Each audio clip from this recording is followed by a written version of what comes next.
everybody, JJ here. Welcome back for another episode of Flipside Up with JJ. Today, I'd like to introduce two of my dear friends, Gina Doyle and Christine Conomikes of 5 Crown Homes. Girls, how you doing? Hey, JJ. Thank you so much for having us. Yeah, how are you? I'm great. I'm thrilled to have you here. Let's just jump right into this. Tell me how you guys met and tell me how you guys got into this. You want to take this one? Sure. So Christine and I have been best friends since we were 14 years old. We met our freshman year of high school. And cut to many years later, I was watching HGTV one night and saw the ad come on for a Fortune Builders seminar or workshop. And I went to that, signed up for the 3-day, called Christine and said, you have to come to this with me. I was a lucky friend. She was the lucky friend. And she had been doing construction for 20 years. I was in the restaurant business for 20 years. And we decided to do that event. And next thing you know, here we are, just about a year and a couple months later. We joined in December of 2018. Fantastic. And so your company is 5 Crown Homes. Yes. And you're located in the San Fernando Valley of Southern California? Yes, we're both in the San Fernando Valley in the Los Angeles area. We came up with 5 Crown Homes because between the two of us, we have 5 daughters. And we work so hard every day, to secure their future and teach them how to be real estate investors as well. So we thought that was a pretty fit name. So let me ask you, how long have you been involved now? A year, 2 years, 3 years, or? It's been about 13 months. Great. Since we decided to do this. And so how many projects have you done, or how many are you doing, or what's going on with that? What's your activity right now? So right now we are in full construction in 2 projects and in escrow on a 3rd. Great. Yeah. Congratulations. Thank you. So tell me about what you got going on. I'll let Christine end on the 3rd project, which we'll talk greater detail about, I assume, today. Mm-hmm. The 2nd project that we got involved in is near Paramount Studios. It was a 2-bedroom, 1-bath, 700 square foot. The entire lot size was about 2,000 square feet. Mm-hmm. And we decided to tear the whole thing down, except for one wall, of course, and rebuild it to a 1,400 square foot single family residence. And that one is under construction, as Christine said. Mm-hmm. And then the 3rd one that we now have under contract is a probate property. It's in the Hollywood Hills, and we have our court dates coming up right around the corner.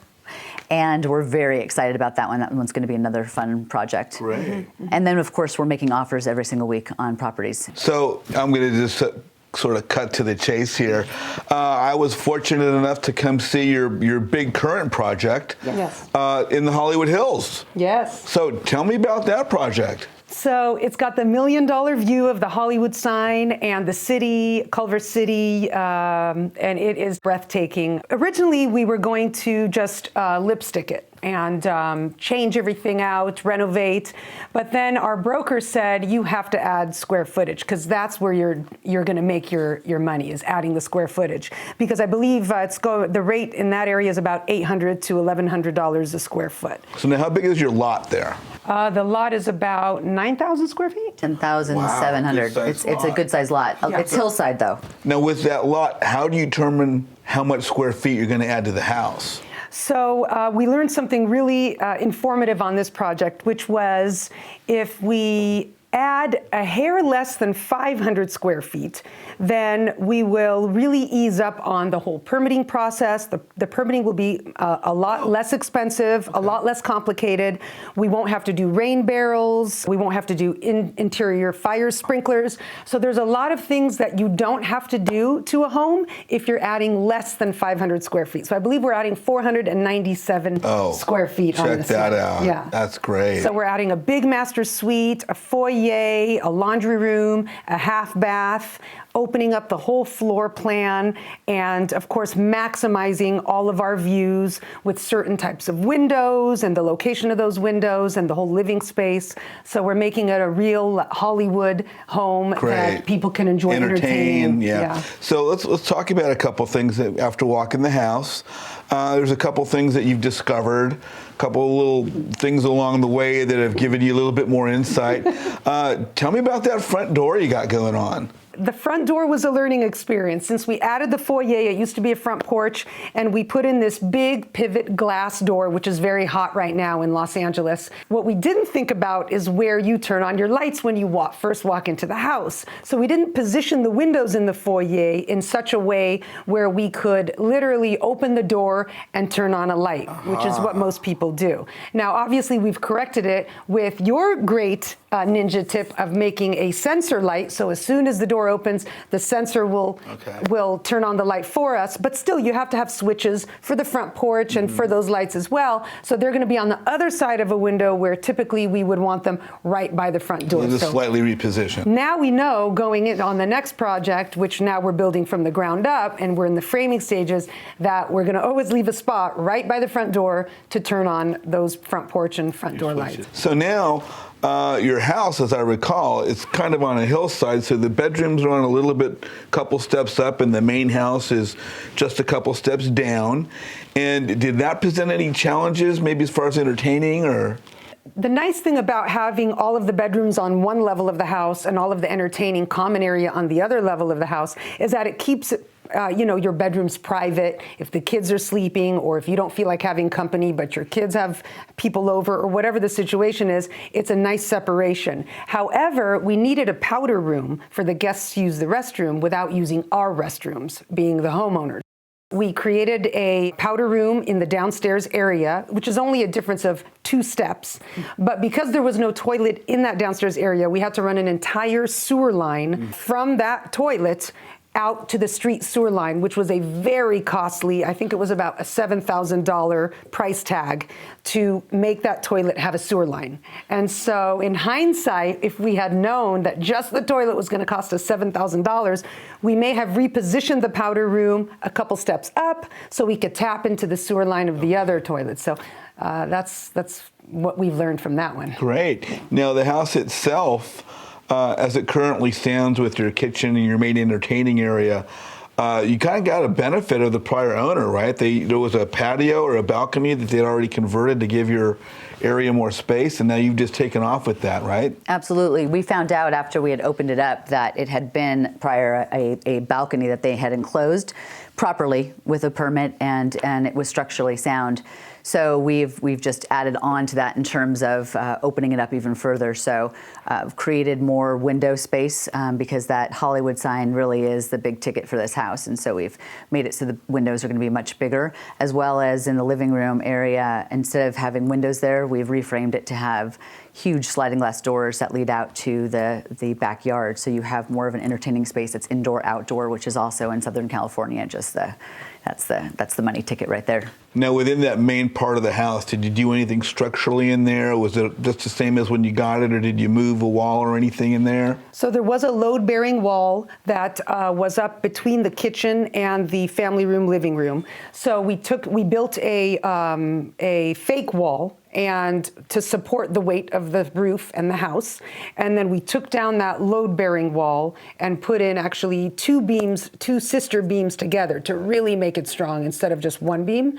And then we ran all new rafters across the ceiling, and now we're going to put the drywall back up. So yeah, we turned it into an open floor layout, which is what sells these days, and we wanted to make sure that we had something appealing for all kinds of buyers. Oh, that's great. Now, I realize, one of the things we discussed, I thought you probably want to touch on it, was that in taking a house and redoing a house for yourself versus selling it has various requirements. And one of the things of that was the energy efficiency. Do you want to talk about that for a minute? Sure. It's called Title 24. So we had to make sure that all the windows and the roof are Title 24, which means that they're energy efficient. So we had to send all of our plans to the window company that was giving us bids to make sure that the windows were energy efficient. The roof is a cool roof, that's what it's called. So it also is energy efficient. Wow. So it costs more in Southern California to do that, but it's, we're creating less of a carbon footprint. If you were going to be doing any sort of a renovation on a a property that you're going to be reselling, you have to do it. And commercial properties have to be done that way too. And the insulation as well. Insulation too, yes. Okay. When you pay your architect to do the plans, he submits them and gets us a Title 24 certificate that basically tells us everything we need to do. We give that to our subcontractors so they can abide by those rules. Now, you mentioned architect. So is it something that you hadn't anticipated that you're finding out now, an additional cost maybe in the way of the architect or your structural engineer that you hadn't originally put into your plan? Yes. The deal analyzer that we use doesn't necessarily have a line item for architect. So we learned the hard way because the architect ended up costing us about $8,000. To start, and now with every time they have to come and sign off on anything structural, it's another $300 every time they come out. Right. So I'd say by the end, it's probably about $10,000 Yeah. So for that's this project in particular. So whenever you're taking down any load-bearing walls or adding square footage or changing, let's say, from a 5+3 to a 6+4 or anything like that, you're going to need to get a structural engineer and architect involved. Okay. And so you've got to factor in for that expense because it's going to be there. And that's what you use, those plans that he stamps are what you use for every single inspection with the Department of Building and Safety. How old is the house originally? 100 years old? No, not that old. Being an older house, and now you're doing a good amount of work to the house. Yeah. Does any of this involve the chimney, and are you changing the chimney at all? So the chimney is basically just a brick hole in the wall with a chimney coming up the top. There's no gas line or anything, so it's not very functional. But the integrity of it holds up basically the whole center of the house. And to tear it down is very costly. What we decided to do was we maintained it. We made sure to do a full maintenance, chimney sweep, all the repairs on the interior of it. And then we're going to run a gas line into it, so now we can clean burn it with the crushed glass and something modern that would go with the house. And then we're going to just do like a Venetian plaster knockoff on the face of it and have it nice and clean and simple. Now, you said with the project you're adding some space. Is that an additional bedroom or a master suite, or what are you adding with the, I think, just short of 500 feet? Well, in order to get the dollar amount that we need to get for the house, you need to have a master suite. So the master to begin with was a very small master bedroom, very little closet space, and no bathroom to really consider. It had an ensuite, but it was very small. So we blew out the whole back side of it, so it has a giant closet and a really nice master suite with a his and hers vanity, and it's going to be beautiful. So now you've done this addition, you've moved the back of the house out, but you're on a hillside. Did that have any impact, the movement of the house on the yard and the hillside back there? And You better believe it. great. So tell me about that. Go ahead. So we had some surprises on that one. So what we were not aware of is that when we were going to push, the engineer failed to tell us, when we were going to push the house back close to the retaining wall that held up the hillside, the new wall of the house had to be at least 5 feet or more away from the retaining wall. Oh. So we literally had to tear down 57 linear feet of retaining wall, dig it out by its footings, and rebuild a completely new wall with new footings, which was a very costly $16,000 surprise. Okay. So what we could have done and what we will do in the future is analyze the space and determine how can we shape the house to stay 5 feet away from the existing retaining wall so we don't have to do that again. Or budget for the movement of the retaining wall. Or budget. Yeah. Exactly. That's right. Great. With the two of you, did you do anything to break your roles out? Did you have certain expertises of certain areas that one went to this way and one went to that way, and who's handling what, and how did you guys break out your responsibilities? So at the beginning, I'd say the first 5 months of being real estate investors, we did everything together. So I could see how Gina does it, Gina could see how I do it, and we could feed off and improve ourselves by using the best of each other. So then as we started making multiple offers on all these different properties, and we started seeing who was good at what, and then we sort of just molded into our roles. So Gina's the head of acquisitions. She's excellent at finding off-market properties. She's excellent at networking with people who bring us properties, agents, wholesalers, and she's a money woman. They call her the money lady at the job site. She's got her nickname, the money lady. We pitch to private money lenders together because we're both in sales all our life and we're very good at that. So we pitch together. And then I'm in charge of project management and rehab and renovation. So it all just kind of worked out and we work really, really well together. So now that you two have really taken this bull by the horns and you're well into this, you're not just doing the projects themselves. Are you doing this full time, or do you have another part-time job, or how does that work? Oh no, we're all in. Okay. We are all in. We decided, when was it? So we joined in December. They actually activated our account in January because the holidays are a dead time. And then I believe it was April, May? May, really. April, May, I decided I'm not taking any more clients for construction, and Gina left her position at her job, and we went full in. May of 2019, we went all in. So in addition to running these projects and working morning to night, you're also raising 5 girls. Yes. So you've got your hands full all the way around. You're family women, business women, Yes. partners, and you're just got everything going on. Yeah, we're having an incredible time. I mean, we never imagined that this was going to be so much fun. We are absolutely living the dream. I mean, granted, we haven't sold any of the properties we've purchased yet because we're still under construction, but let me tell you, we are having the time of our life. Right, Gina? Yes, we laugh. We laugh a lot, and that's one of the keys to this as well. Yeah. Because there are disasters that go on and a lot of stress as part of it, but it's still so much fun. And part of the fun is having a partner that you can rely on, that, we don't go crazy at the same time. Like, she calms my crazy, I calm her crazy, and we laugh hysterically. Yeah. I mean, we really do all the time. If she always says, "Oh, I hate when you start a text message. Don't kill me, but," or, it's like that. "Oh, I hate when you start a sentence like that." Yeah. So now let me ask you, having been involved in this a while, we've met one another through our educational program. Mm-hmm. Now, how does the education, the curriculum, the systems, how does that play in with what you're doing and with what you've done? Oh, it's so important. It gives you confidence. When we first started, after we had started our training, we would get on calls and we would start talking and we would be using the terminology. And I remember after we got off the call and the gentleman was like, "Oh yeah, great. It sounds like you guys are exactly who we want to work with."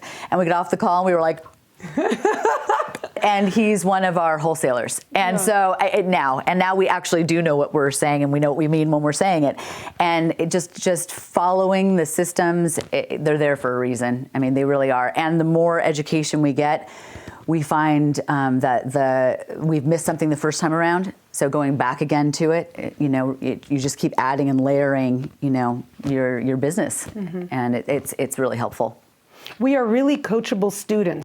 And you know what? It works. And that's the reason why we've been able to progress so quickly. We just follow the system and it really works. So you mentioned boot camps, and through the boot camps, obviously you've met a number of people. That's part of the whole program, is working with other folks. That's how we met last year, as a matter of fact. So what role does networking play? How have you been able to utilize that for your growth and the development of your business?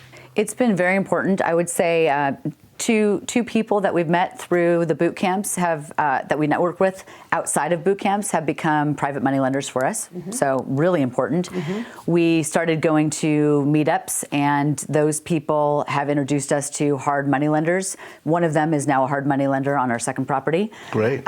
I can't stress enough how important it is, and that we never stop doing the networking, because you never know what a connection might lead to, however small it may be or however big it may turn out to be. So that it's important to market yourself within your community.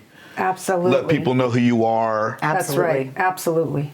Fantastic. Well, we're about to wrap up, but let me just ask you, do you have any ninja tips, anything that's you really want to convey maybe to the new investor, someone who's still on their way, hasn't got their first deal? Anything you could recommend or suggest, or any words of advice? I don't know if it's necessarily a ninja tip, but it is a word of advice. And it's for the pitch of the private money lender, which is so important, is getting that money secured before you find the property. So when you find the property, you're ready to pull the trigger. When you go into those pitches, you and your partner or you by yourself, show them the passion that you have, show them the fire in your eyes, make them excited about being a real estate investor the way you're excited about it. That is going to get them on board. They will literally want to write you a check right then and there. Fantastic. And I would say say you have to bring that to the table when you're pitching to a private money lender. Bring the excitement and the energy. Absolutely, absolutely. She's talking about a meeting we went to. They were ready to write us a check right then and there. We were like, wait, let's get the property first. That's how much excitement that we were showing, and especially this one, she's about to bust out of her seams. I would also say that it's really frustrating at the beginning when you're making offers and they're not getting accepted. And I know they tell you to do, for every 50 leads, you get 25 whatever offers and you may get one accepted. Sometimes it's more than that, and you just can't stop. You just have to keep going until you get it. And you got to work with your agents and create that unit of people that are going to bring you the deals, and work with them on communication so that they know what to look for. Well, I want to thank you girls for coming in today. Thank you for letting us see your house. And thank you for being my friends. It's part of the relationships, and my relationships with successful investors like yourself continue to inspire me, as well as inspire everybody else. So, thank you for coming out. Thanks for having us. Thank you so much. We always have a lot of fun with you. You're welcome. You're welcome. Well, thank you again for tuning in for another episode of Flipside Up with JJ. Remember, it's not who you know, but who knows you. Market yourself. Let everyone know who you are. Again, I ask you if you could please follow us. Follow our YouTube channel. Subscribe to Flipside Up with JJ. Stay tuned for more. We're going to be bringing you more content, more investors, more projects, and more professionals from the real estate industry to provide you with content. So stay tuned for more. We're out to share knowledge and help you and help one another. Hope to see you soon.